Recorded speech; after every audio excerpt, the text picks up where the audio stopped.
Hello बच्चों, तो आज हम करेंगे क्लास 10th इलेक्ट्रिसिटी लेक्चर 6। तो आज के लेक्चर में हम देखेंगे कि वो कौन कौन से फैक्टर्स हैं जो किसी कंडक्टर की रेजिस्टेंस को अफेक्ट करते हैं और रेजिस्टिविटी क्या है।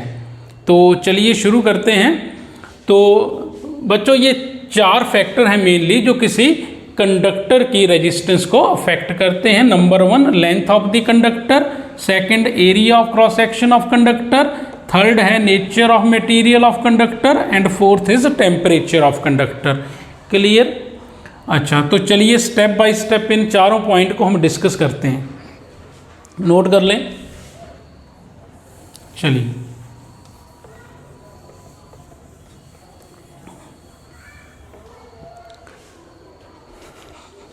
तो फर्स्ट पॉइंट है लेंथ ऑफ कंडक्टर। ठीक है, स्मॉल एल से इसको हम डिनोट करेंगे।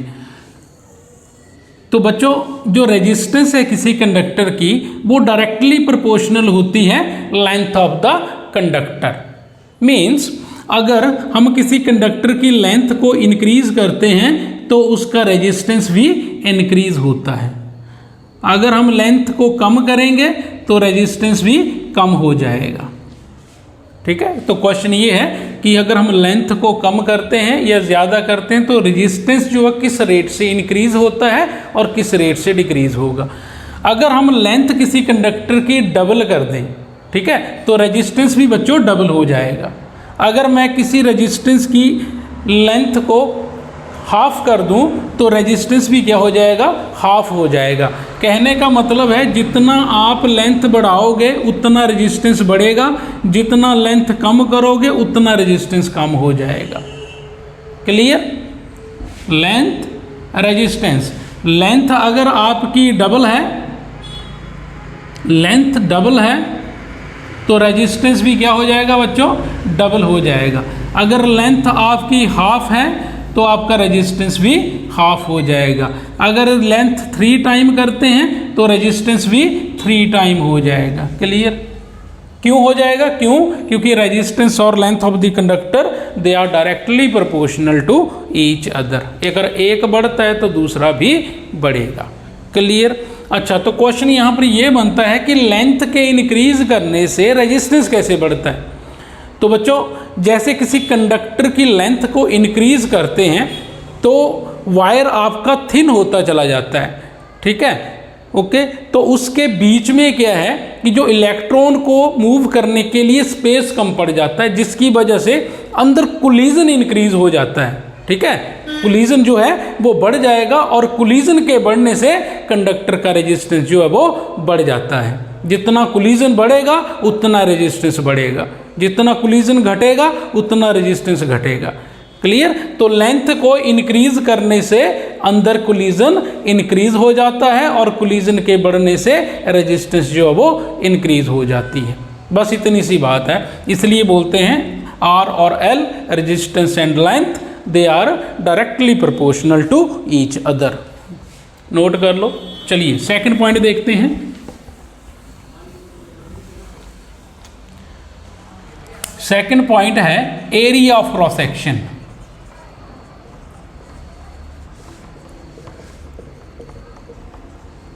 ए से डिनोट करेंगे, कैपिटल ए से। बच्चों जो रेजिस्टेंस है वो इनवर्सली प्रोपोर्शनल होती है एरिया के। मींस अगर हम एरिया को बढ़ाते हैं तो रेजिस्टेंस कम हो जाएगा, अगर एरिया बढ़ा दें रेजिस्टेंस घट जाएगा, एरिया घटाएं तो रेजिस्टेंस बढ़ जाएगी। सिंपल सा फंडा है। ओके, अगर मैं किसी कंडक्टर का एरिया डबल कर दूं तो रेजिस्टेंस हाफ हो जाता है बच्चों, और अगर मैं किसी कंडक्टर का एरिया जो है वो हाफ कर दूं तो रेजिस्टेंस जो है वो डबल हो जाएगी। क्लियर? एरिया बढ़ाने से रेजिस्टेंस घटता क्यों है? क्योंकि अंदर कोलिजन कम हो जाता है, क्योंकि इलेक्ट्रॉन्स को मूव करने के लिए अंदर स्पेस बढ़ जाता है। क्लियर बात है? अगर एरिया कम करेंगे तो इलेक्ट्रॉन अंदर तंग हो जाएंगे कंडक्टर के अंदर, तो रेजिस्टेंस बढ़ जाएगा, कोलिजन बढ़ जाता है। क्लियर। तो यही कारण है कि आर क्या है, इन्वर्सली प्रोपोर्शनल होता है ए के। ओके, तो चलिए आगे देखते हैं। जो resistance of wire is inversely proportional to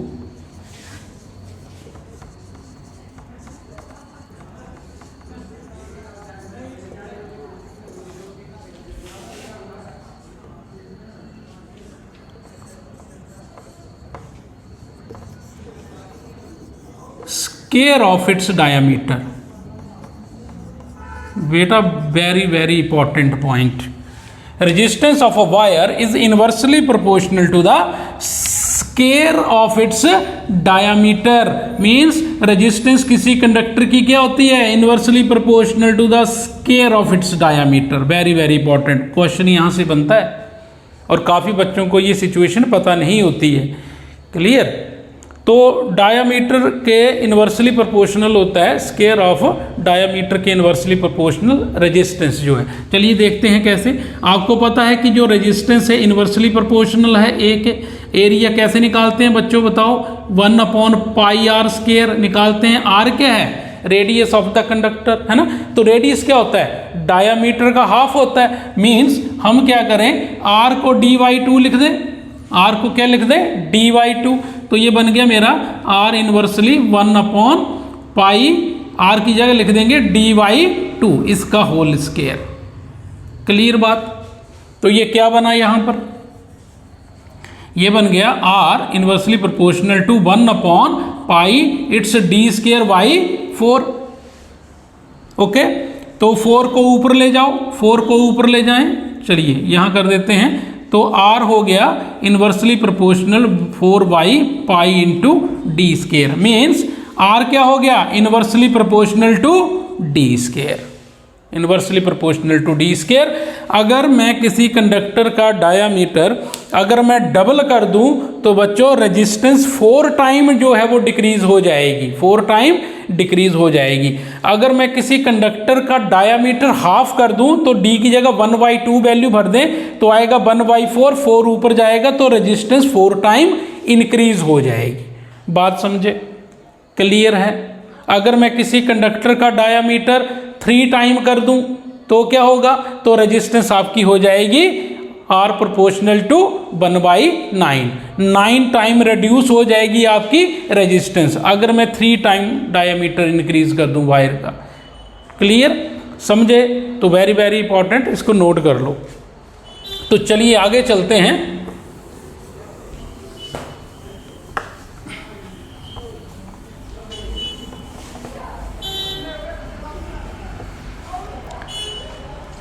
बच्चों नेक्स्ट है number 3, nature of material. Nature of material. Clear. अब बच्चों हमारे पास कुछ कंडक्टर्स ऐसे होंगे जिसका रेजिस्टेंस लो होगा, कुछ कंडक्टर्स होंगे जिसका रेजिस्टेंस हाई होगा। ठीक है, तो कोई 2 कंडक्टर उठा लेते हैं। एक मैंने ले लिया कॉपर, ठीक है, और एक ले लेते हैं एलॉय, ले लेते हैं कोई निक्रोम। क्या ले लेते हैं, निक्रोम। निक्रोम क्या होता है बच्चों, एक टाइप का एलॉय है। क्लियर। और कॉपर आप गया क्या के कंडक्टर है, मेटल है। क्लियर। अब हमने कॉपर ले लिया और निक्रोम ले लिया, ठीक है। सेम लेंथ और डायामीटर इनका, length and diameter of copper and nichrome same. ठीक है, निक्रोम का और कॉपर का लेंथ और डायामीटर दोनों का सेम है। तो हम क्या देखते हैं कि जो निक्रोम का जो रेजिस्टेंस है, ठीक है, निक्रोम का जो रेजिस्टेंस है 60 टाइम मोर देन कॉपर। ठीक है, 60 time more than copper. Clear.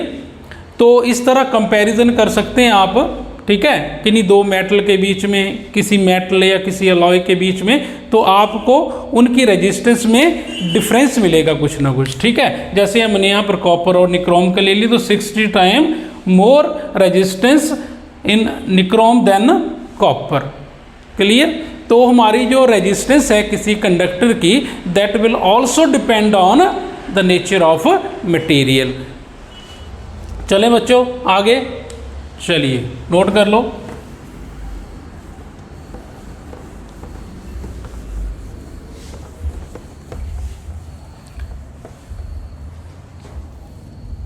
Next जो हमारा पॉइंट है फोर्थ, टेम्परेचर ऑफ कंडक्टर।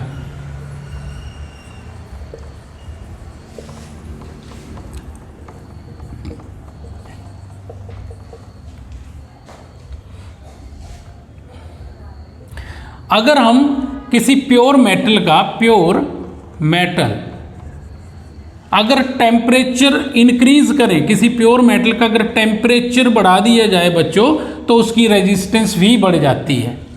अगर हम टेम्परेचर किसी प्योर मेटल का डाउन करेंगे, डिक्रीज करेंगे, तो उसका रेजिस्टेंस भी डिक्रीज हो जाता है। इट मीन्स कंडक्टर की जो रेजिस्टेंस है वो टेम्परेचर के साथ वेरी करती है। टेम्परेचर बढ़ाएंगे तो रेजिस्टेंस बढ़ेगा, टेम्परेचर घटाएंगे तो रेजिस्टेंस घटेगा। क्यों? टेम्परेचर बढ़ाने से कोलिजन बढ़ जाता है, ठीक है, टेम्परेचर के डाउन करने से कोलिजन कम हो जाता है। ठीक है, तो जिसकी वजह से हमारी जो रेजिस्टेंस जो है वो अप डाउन करती है टेम्परेचर के साथ। ठीक है, temperature up resistance up, temperature down resistance down. ठीक है, but in case of alloy, कुछ एलॉय ले लेते हैं, जैसे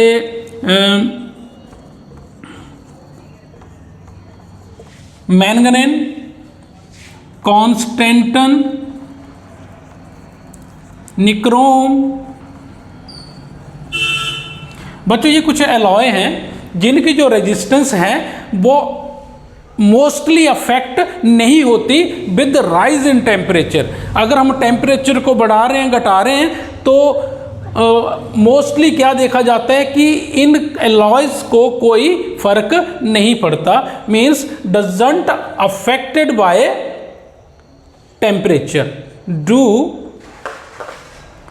mostly not affected by increase in temperature, increase in temperature. अगर हम टेम्परेचर को बढ़ा भी रहे हैं तो इन एलॉयज को फर्क नहीं पड़ता, दे डजंट अफेक्टेड। ठीक है, मोस्टली देखा गया है कि ये अफेक्ट नहीं होते टेम्परेचर के साथ। क्लियर? तो नोट कर लो। चलें आगे, चलिए।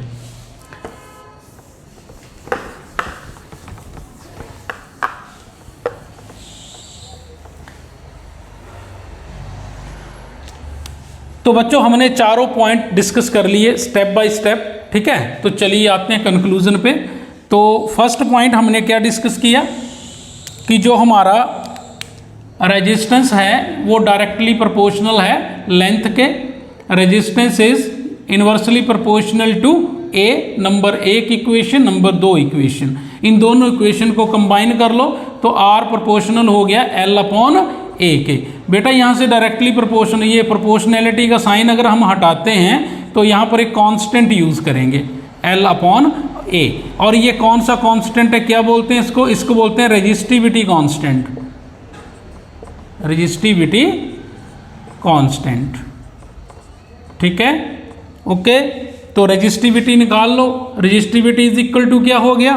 तो एल अपॉन ए को आर की तरफ भेज दो तो ये बन गया हमारे पास R cross A upon L. This is the formula of resistivity. Clear? अच्छा, तो यूनिट क्या होंगे बच्चों रेजिस्टिविटी के? यूनिट ऑफ रेजिस्टिविटी देखिए, रेजिस्टेंस के यूनिट क्या होते हैं? ओम। एरिया के मीटर स्क्वायर और लेंथ के मीटर। तो 1 मीटर कट गया बच्चों तो बना ओम इंटू मीटर। ठीक है, ये कौन से यूनिट है? एसआई यूनिट है। कौन से? SI. Clear? The SI unit of resistivity is ohm metre. Clear, note कर लो। चलें आगे, चलिए।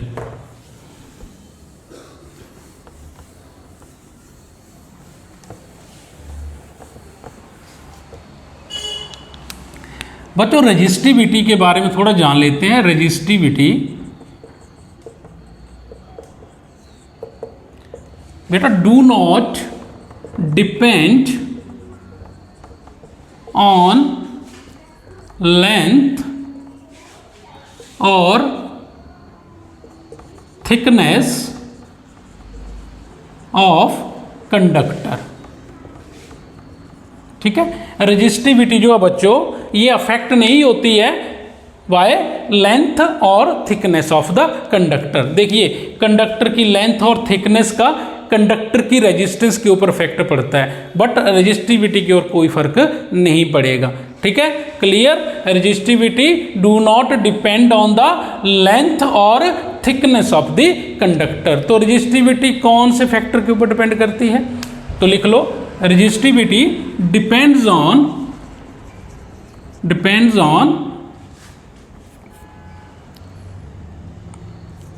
Nature of material and temperature. ठीक है, एक तो मटेरियल और टेम्परेचर, मटेरियल और टेम्परेचर इन दो फैक्टर के ऊपर डिपेंड करती है बच्चों आपकी रजिस्टिविटी। ओके, चलें। अच्छा, आगे देखें कि बच्चों जो गुड कंडक्टर होते हैं आपके, गुड कंडक्टर्स, उनकी जो रेजिस्टिविटी होती है, रेजिस्टिविटी क्या होगी गुड कंडक्टर की बच्चों? लो होती है। क्लियर। और जो पुअर कंडक्टर होते हैं, पुअर कंडक्टर, उनकी जो रेजिस्टिविटी है वो क्या होगी बच्चों? हाई होती है। ठीक है, गुड कंडक्टर की रेजिस्टिविटी लो होगी और पुअर कंडक्टर की रेजिस्टिविटी जो है वो हाई होती है। नोट कर लें।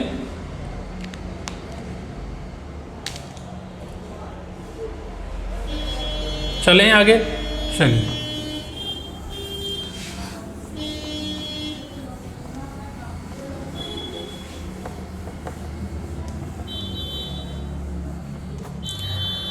अब बच्चों जितने भी हमारे पास प्योर मेटल्स हैं, एलॉयज हैं, हर किसी की एक रजिस्टिविटी वैल्यू है। क्लियर। तो जैसे हम एक एग्जांपल लेके यहाँ पर देखते हैं, जैसे जो कॉपर है हमारा, कॉपर, उसकी जो रजिस्टिविटी वैल्यू होती है वो होती है 1.69 इंटू 10⁻⁻8 ओम मीटर। ये रजिस्टिविटी वैल्यू है किसकी? कॉपर की। क्लियर। अगर हम देखें तो जो सिल्वर है हमारा, सिल्वर, ठीक है, it is the best conductor of electricity. ठीक है, सबसे बढ़िया कंडक्टर माना जाता है तो सिल्वर को माना जाता है। क्लियर। ओके। मगर हम जितनी भी वायरिंग यूज़ करते हैं, ठीक है, तो वायरिंग में जो भी सर्किट वगैरह बनाने हो, ठीक है, जो भी हमारे घर में जो भी फिटिंग इलेक्ट्रिसिटी की करनी हो, तो वहाँ पर कॉपर वायर का ज़्यादा यूज़ होता है। क्यों? सिल्वर वायर इससे भी अच्छा कंडक्टर है, मतलब ये कॉस्टली ज़्यादा है। ठीक है, इसलिए मोस्टली हम किसको यूज़ करते हैं? कॉपर और एल्यूमिनियम को ही यूज़ करते हैं for the purpose of wiring. ठीक है, जो सिल्वर है बेटर कंडक्टर है। ठीक है, इसकी रजिस्टिविटी कॉपर से भी कम है। कितनी है? 1.60 इंटू 10⁻⁻8 ओम मीटर।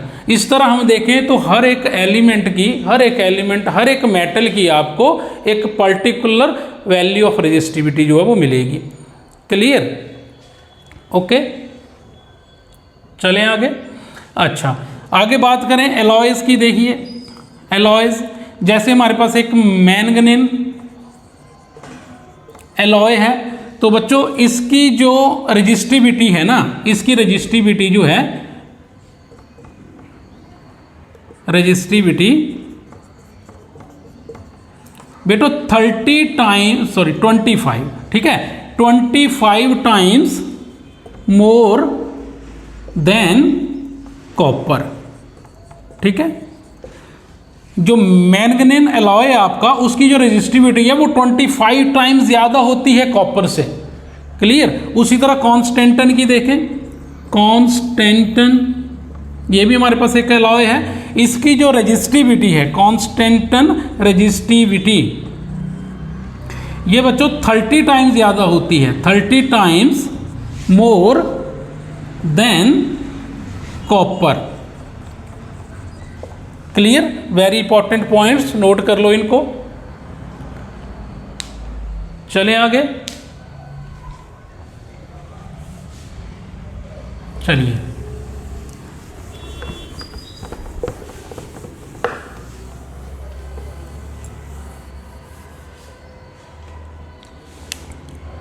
बेटा एक हमारे पास एलॉय है निक्रोम,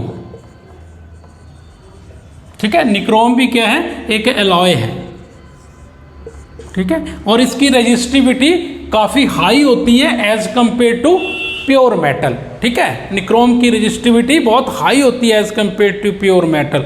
और इस निक्रोम का जो यूज़ है ना, यूज़ हम किस पर्पज़ पे करते हैं, इससे हम हीटिंग एलिमेंट वगैरह बनाते हैं, हीटिंग एलिमेंट, ठीक है। आपने देखा कि जो आपके घरों में जो हीटर होते हैं, हीटर जो रेड हॉट हो जाते हैं, ठीक है, उनके ऊपर जो वायर लगी होती है वो निक्रोम की होती है। आपका जो प्रेस है, प्रेस कपड़े प्रेस करते हैं, ठीक है, वो प्रेस गर्म कैसे होती है, प्रेस के अंदर एक एलिमेंट होता है, वो एलिमेंट कौन सा होता है, वो निक्रोम का एलिमेंट होता है। क्लियर। ओके। हीटिंग एलिमेंट है। जब आप प्रेस को खोल के देखें तो आपको इस शेप में कुछ एलिमेंट दिखेगा अंदर, इस शेप में, प्रेस की शेप में बना होता है, ठीक है। ये बेटा ये रेड हॉट हो जाता है, बिल्कुल रेड हॉट, ठीक है। ये भी निक्रोम का बना होता है, ठीक है।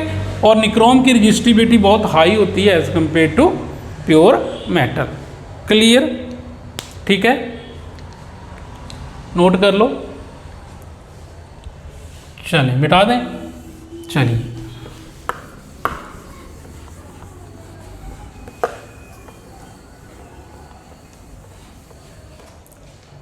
चलिए एक क्वेश्चन देखते हैं। जैसे मैंने बोल दिया कि एट टेम्परेचर 20 डिग्री सेल्सियस, ठीक है, अगर टेम्परेचर 20 डिग्री सेल्सियस रखते हैं तो ये मान लो मेरे पास कुछ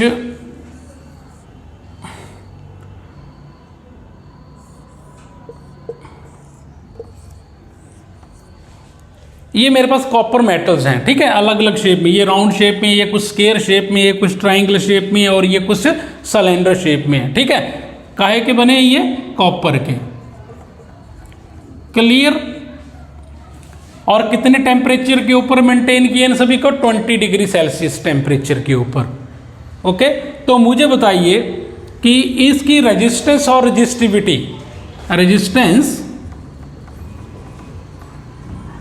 रेजिस्टिविटी क्या होगी, दोनों की रेजिस्टेंस और जो रेजिस्टिविटी सेम होगी या डिफरेंट होगी, बोलिए। अब बच्चों यहां पर बात ऐसे है कि इन सभी की रेजिस्टेंस जो है, रेजिस्टेंस बच्चों डिफरेंट हो सकती है और होगी, ठीक है। रेजिस्टेंस क्या होगी, डिफरेंट होगी, बट रेजिस्टिविटी सभी की कांस्टेंट होगी। रेजिस्टेंस क्यों अलग अलग होगी, क्योंकि इनकी शेप जो आप देख रहे हैं वो अलग अलग है, ठीक है। तो यहाँ पर कोलिजन ज़्यादा होगा, यहाँ पर कोलिजन थोड़ा कम होगा, यहाँ पर कुछ और होगा। मीन्स अगर हम रेजिस्टेंस की बात करें तो रेजिस्टेंस सभी की डिफरेंट हो सकती है, बट रेजिस्टिविटी सभी की सेम होगी, रेजिस्टिविटी चेंज नहीं करेगी। क्यों, क्योंकि टेम्परेचर फिक्स है। ये सारे के सारे जो कॉपर के वेसल्स हैं ये, ठीक है, कॉपर के ही हैं सारे, ये भी कॉपर है, ये भी कॉपर है, ये भी कॉपर है, ठीक है। 20 डिग्री सेल्सियस के ऊपर सारे मेंटेन है। तो resistance should be different but resistivity same because temperature here constant. क्यों, क्योंकि रेजिस्टिविटी जो है वो टेम्परेचर के साथ ही वेरी करती है, अदरवाइज नहीं, ठीक है। ये क्वेश्चन पेपर में इस तरह का आ सकता है आप लोगों को। ओके, तो नोट कर लो, समझ आ गया ये।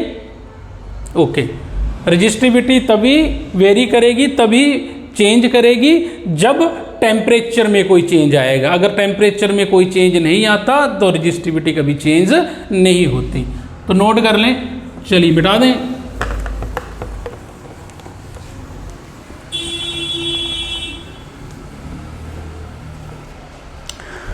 तो बच्चों, तो आपने देखा कि कौन कौन से फैक्टर्स थे जो कंडक्टर की रेजिस्टेंस को अफेक्ट करते हैं। रेजिस्टिविटी हम लोगों ने देख लिया, ठीक है, अच्छे से हर चीज़ को हमने स्टडी कर लिया।